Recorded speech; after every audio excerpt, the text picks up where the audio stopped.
So last week, we began a new series, and the series is based on a book written by Matt Kahn entitled "The Universe Always Has a Plan: The 10 Golden Rules of Letting Go." And for a quick review, I'd like to just share that the overarching goal of living from these golden rules and practices that are given, that it leads to the experience of our emotional freedom and to the experience of living from our liberated soul. And according to Matthew Kahn, that the whole purpose of our spiritual journey is for us to transition out of living from our egos into consciously and intentionally living from our spiritual souls, the highest place, from our divinity, from the truth of our authentic self. And so, I think many faith traditions and spiritual traditions, especially those that are grounded in New Thought, say it in a different way, right? And so one of the ways that, let me just backtrack. So I know I say this every week, but I think it's important. Charles Fillmore, co-founder of Unity, would say it's important in order to awaken and to claim your birthright of your divinity, you need to know the who and the what. The who is our personality self, aka ego, inauthentic self, our humanness, so on and so on. And our what is the ever-changing, our divine essence, our eternity, our soul. And so one of the best videos that I shared last week of describing the formation of the ego or the personality, because sometimes a lot of time we think that this ego is this alter force or the devil out there somewhere, and it's really the aspect of our humanity, our personality, and it's not to be our enemy, but it's for us to understand how we are showing up from our conditioned self, from the world that we live in, all that we were taught by the world, quote unquote, our families and schools. And it's not always in a perfect alignment with spiritual truth. And so last week I did share that video, and there's a part 2 of how we become domesticated, how our personality self is formed. So I'm going to share that with you right now.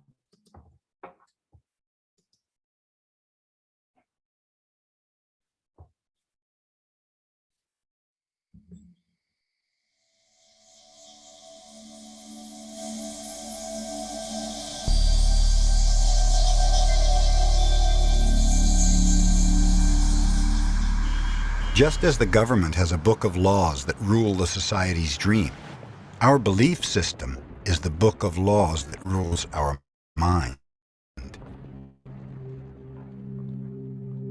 Without question, whatever is in that book of law is our truth. There's something in our minds that judges everybody and everything, including the weather, the dog, the cat, everything. The inner judge uses what is in our book of law to judge everything we do and don't do, everything we think and don't think, and everything we feel and don't feel. There's another part of us that receives the judgments. The victim carries the blame, the guilt, and the shame. It is the part of us that says, "Poor me, I'm not good enough. I'm not intelligent enough. I'm not attractive enough. I'm not worthy of love." The big judge agrees and says, "Yes, you're not good enough." Every time we do something that goes against the book of law, the judge says we are guilty. We need to be punished. Out of fear of being punished and fear of not getting a reward, we start trying to please other people. We form an image of perfection, the way we wish to be, but we know that we are not. and we begin to judge ourselves for that. We don't like ourselves, and we tell ourselves, look how silly you look, how ugly you are, look how fat, how short, how weak, how stupid you are. Before domestication, we don't care what we are or what we look like. After domestication, we try to be good enough for everybody else, but we're no longer good enough for ourselves because we can never live up to our image of perfection. 95% of the beliefs we have stored in our minds are nothing but lies, and we suffer because we believe all these lies. All of our normal human tendencies are lost in the process of domestication, and we begin to search for what we have lost. We start searching for freedom because we're no longer free to be what we really are. We start searching for happiness because we're no longer happy. We start searching for beauty because we no longer believe that we are beautiful. What we are searching for is ourself. We have memories of long ago when we used to be free, but we've forgotten what freedom really means. True freedom has to do with the human spirit. It is the freedom to be ourselves, to express ourselves, to live our own life instead of the life of the belief system. If you have the awareness that the whole drama of your life is the result of what you believe, then you can begin to change it. One of the ways to do this is to explore and adopt alternative beliefs, such as the 4 agreements. And so I'm going to stop it there and continue with our lesson. I know years ago, the 4 agreements was explored at Unity, and just for a review, and maybe it's something we can study again. And so the 4 agreements are to be impeccable with your word, don't take anything personally, don't make assumptions, and always do your best. But what I would like to do is to focus today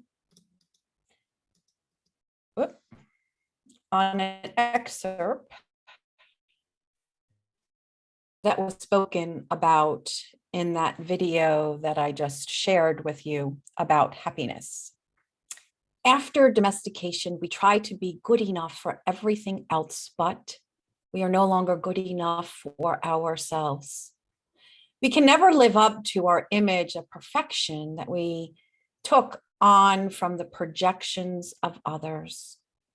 95% of what we store in our minds are lies or untruths. We suffer because we believe all of these lies. Because we are not free to be who we are, we look for freedom outside of ourselves. We search for happiness outside of ourselves because we are no longer happy. We search for happiness outside of ourselves because we are no longer happy. That is one of the myths that we buy into, right? If only I had the right partner, if only I had the right job, the right house, if I win the lottery, then I would be happy. So I want to take a look at happiness, unhappiness, which brings us into golden rule number 2. And that is anyone who blames you is unhappy, is living from the consciousness of unhappiness. And anyone that you blame is a result of you living in the consciousness of unhappiness. And we're going to unpack that in a little bit. So anyone who is unhappy, who blames someone for anything, is unhappy, who suffers, who resides in the consciousness of the victim and believes the projections of others. You know, there is that phrase that we hear lots of times when it says, oh, you know, when so-and-so triggered me, or that event triggered me, touched my buttons. Well, those triggers and those buttons are actually those unhealed places within us. They are the projections or the lies that we have taken on. And so when they are triggered, It means it's an opportunity, yay, for more growth, for us to awaken, and have the opportunity to let go of those lies. Now, I'm not saying that everybody that appears before us is always, showing up in their fullness and making demands that might be unreasonable or saying unkind things. But the bottom line is, I've been in those situations where I wasn't, quote unquote, triggered, because I was residing in that place of knowing the truth and not having the need to take on what was coming my way, so to speak. And so as we unpack this golden rule that anyone who blames is unhappy, just want to share this quote by Matt Kahn. Being the reason for someone's happiness is a form of codependency, and being the reason for someone else's unhappiness is a projection of blame. I don't know how many of you saw the movie Jerry Maguire, and Tom Cruise, was having a hard time committing in a relationship, and he realized that he was really in love with Renee Zellweger. And so there's that scene, he's like, oh no, I miss you, I want to be with you. And the famous line, come on, say it all together, you complete me. So I want to be clear, right? No one can be the primary source of our happiness. That can only come from within. However, when we are living in that state, already grounded in our own knowing of our authentic self, when we know our sacred worth, it is from that place our happiness and our joy is enriched by being in the presence of all people, even the ones that can maybe be unkind, but especially because we are all here to behold, right, the divinity of each other, so our lives can be enhanced, but nobody can complete us, right? That is an inside job. And so when we are believing that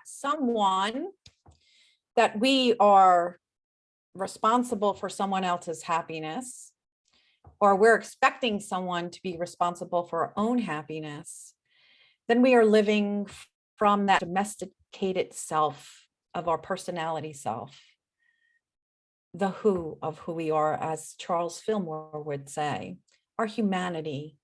And it is for us to be gentle, because we need our ego, our domesticated self, to function in this world. But again, we don't want our personality, our ego, AKA domesticated self, to be in the driver's seat of our lives. And so when we are in this place centered in our ego and victim consciousness, we do seek the outside world to be the source of our happiness. And then we live with expectations and attachments that people need to show up a certain way, speak a certain way in order for us to be happy. And if they don't, they disappoint us, and then we blame them for unhappiness. And then again, let's just add our attachment to how we think the world should be, right? Things should get back to normal now, whatever that means, and we can go on and on with the list with that expectations. But we come to realize that when we can center ourselves in the presence of what is there before us, all of it, the good, the bad, the ugly, then we can allow people and situations to be our teacher and to be the source that helps bring us back inward and to that return home. And Matthew Kahn shares, those who aren't happy will blame their work life, right? If they're unhappy in their work, then it must be their coworker and their boss or their salary for the source of their unhappiness. Now, I'm not saying you may not get an intuitive hit to change your job, but again, when we're centered from within and knowing our sacred worth, we do that in a way that is grounding and possibly peaceful. Doesn't mean it's not uncomfortable. And we can blame our home life. When we are blaming our home life, our situation, we can look to our partner as a source of our unhappiness, or our past. If only I had different parents, or different brother, different, sibling, different caretakers. And for those who lack confidence, then they blame their circumstances. And for those who are lacking in self-worth, then blame themselves, right? And so when we move into the spiritual consciousness, the center, the eye of our being, the spiritual soul, we know that the truth teaching is this, right? That book of laws that we saw in that video was happiness comes from out there, from our material possessions, the kind of job, how much money you make, so on and so on. And when we close that book and know that that is not spiritual truth, we turn to know that within our soul, happiness can only come from within. And that arises when we don't just learn about our sacred worth, but there is the realization in that knowing. And we understand and embrace our humanity. Again, it is not to beat down on ourselves, because our humanity is sacred as well, but it is being able to move into a place of compassion. Oh, there I was, I was in that place of blame. I'm going to offer myself some self-compassion, right? Take a deep breath. And how do I realign myself? Do I need to say a prayer, meditate? Do I need to go for a walk, exercise? And we also know that happiness comes from living with meaning and purpose. And that doesn't mean a career. It means that we are embodying from the highest place our spiritual powers, our love of our nature, our passion, our zeal, our ability to live in a way that is spiritually ordered from within. And so all of this here, as we look at it, is a way for us to know that we are in the blame game. When we are feeling that something out there is the source of our unhappiness, that we can turn to studies and spiritual practices that will help us get back into the center of knowing our sacred worth, embracing our humanity, as we give ourselves some self-compassion, as we do some forgiveness work, which I will be speaking about again later. And I'd like to share an example that Matt gives in his book. So last week I had shared that he had the spiritual awakening, that he could not be the source, the cause of his mother's unhappiness. And that when he began to realize it was about what was up for her, and the myths that she was living by, and the prison that she created for herself by her beliefs, he began to get in touch with what was his sacred meaning and purpose. And so it led him to, he has written many books, he's done workshops, but it led him to move away from California and move to Washington State. And he began delving deep into this work within himself, offering his work to the world. And then it wasn't until 5 years later, he returned home back to California, and he was, meeting different friends that he hadn't seen in a long time. And so one of the women that, a friend of his that he saw greeted him with, "Wow, didn't you get fat?"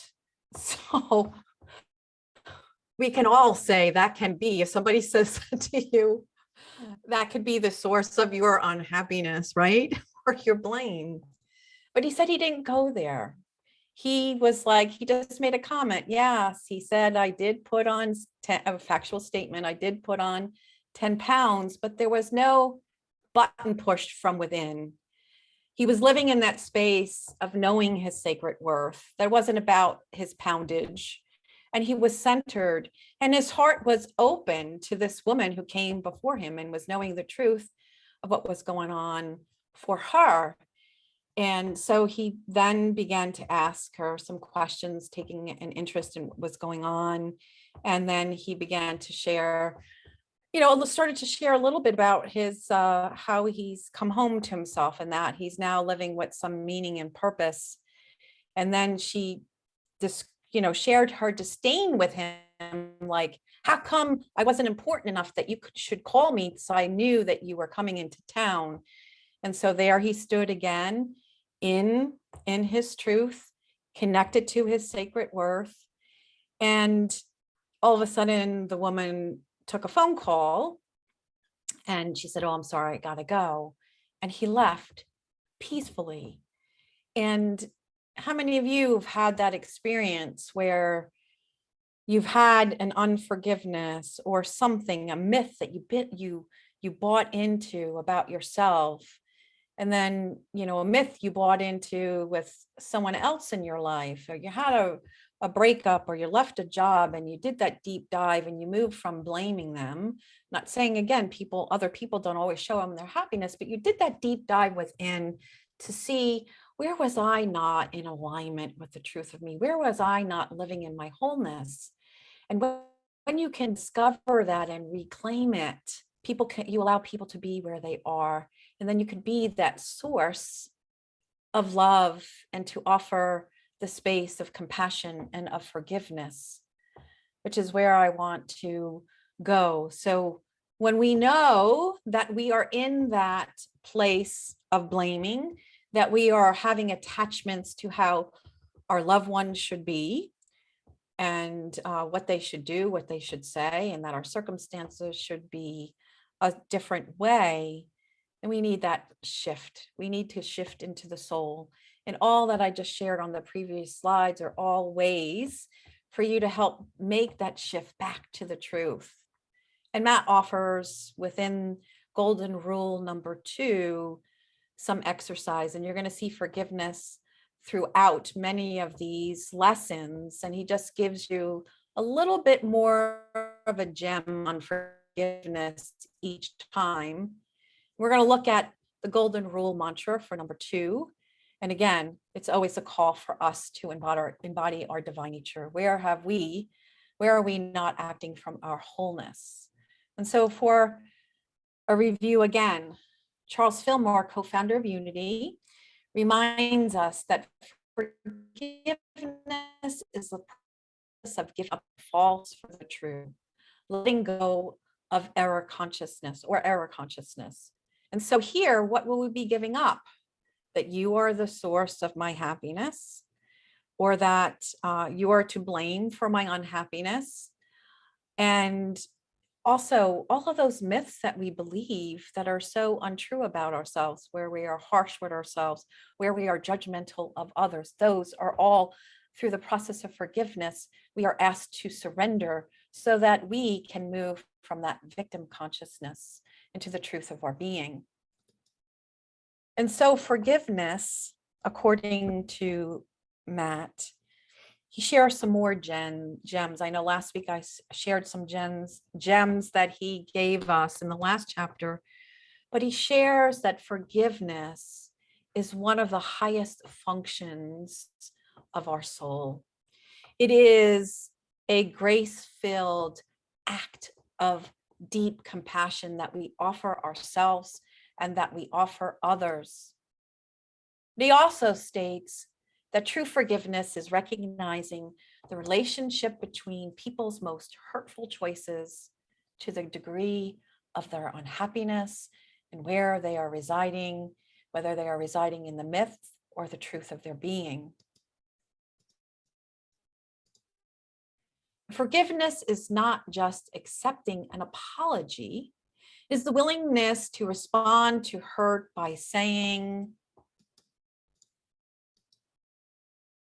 I am sorry that your unhappiness has caused you to treat me this way. I want you to say that to yourselves. I'm sorry that your unhappiness has caused you to treat me this way. And now I would like you to just close your eyes for a moment and think of someone who has been, in your perception, unkind, or said something that might have been taken in as hurtful.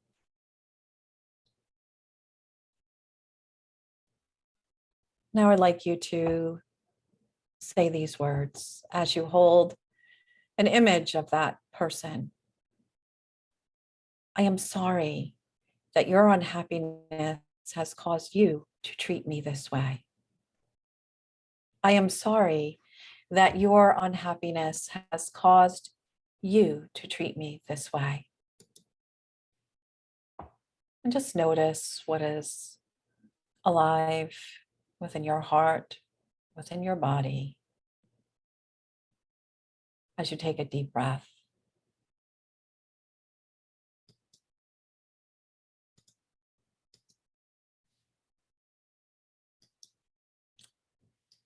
And so the mantra for golden rule number 2, I allow those who blame and have wronged me to be forgiven. In forgiving others, I am set free. Say that with me in the stillness of your own home and in the stillness of your heart. I allow those who blame and have wronged me to be forgiven. In forgiving others, I am set free. And now call to mind someone who has blamed you for the source of their unhappiness.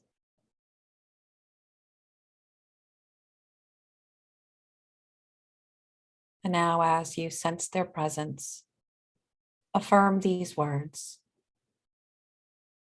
I allow those who blame and have wronged me to be forgiven. In forgiving others, I am set free. Now we're going to change it a little as you continue to hold the image of that person. I allow you who have blamed and wronged me to be forgiven. And in forgiving you, I am set free. And so it is.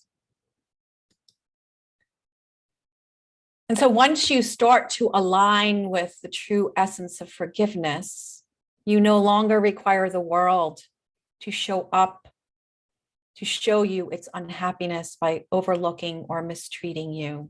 I want to say that again.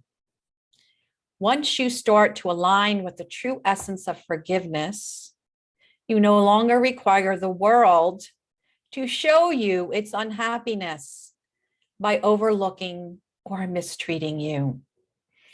Powerful.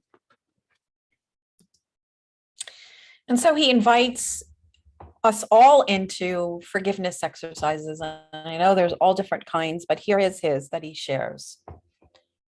It's a 2-step process, and it is first make a list, and the other step is to send a blessing to each person on that list. So you get a choice as to which list you want to start with. Those who have blamed you, right?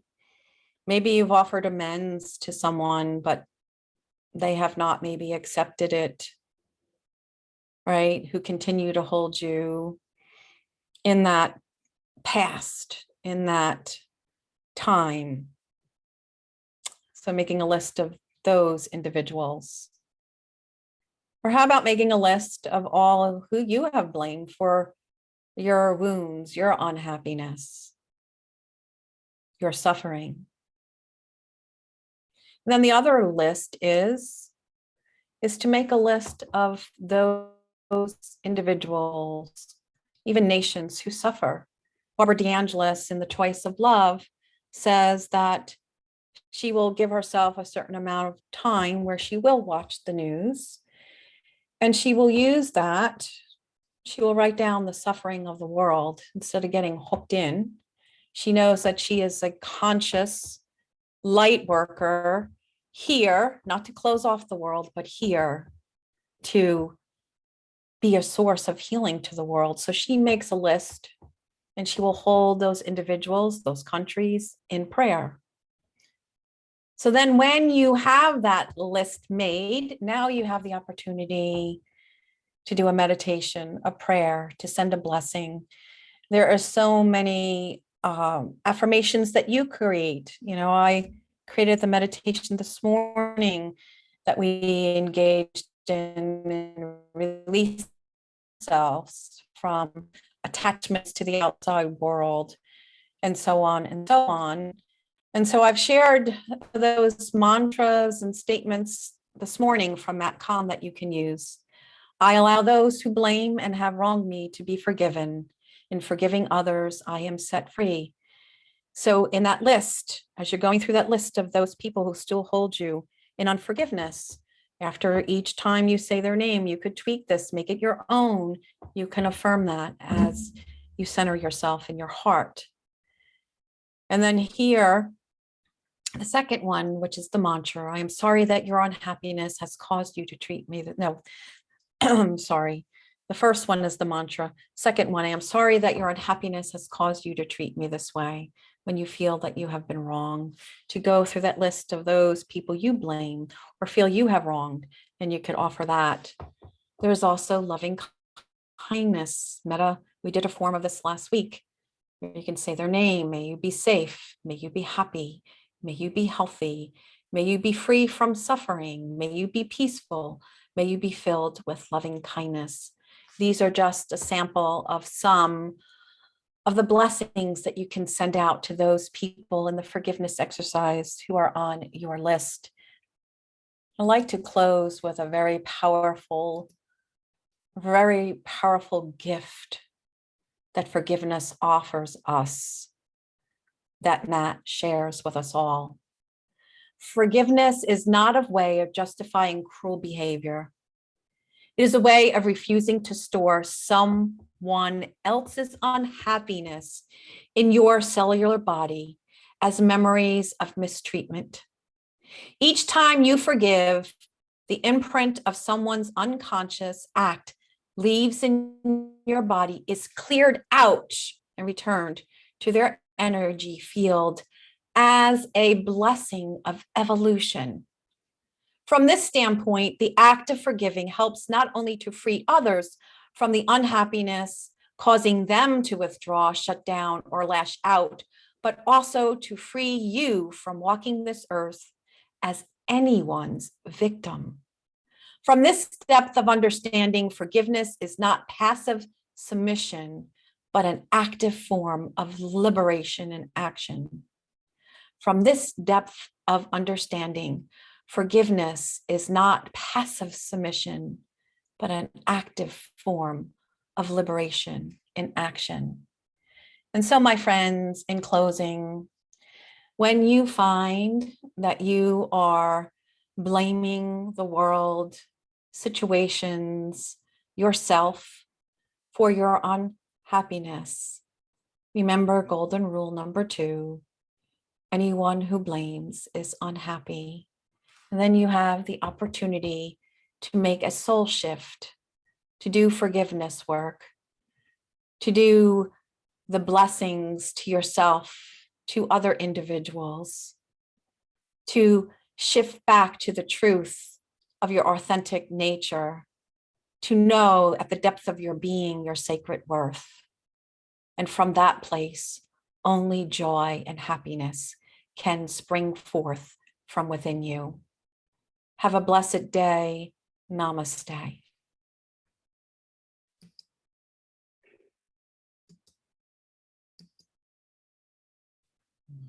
And our affirmation, I allow those who blame and have wronged me to be forgiven.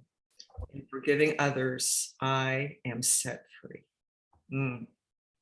Words to live by.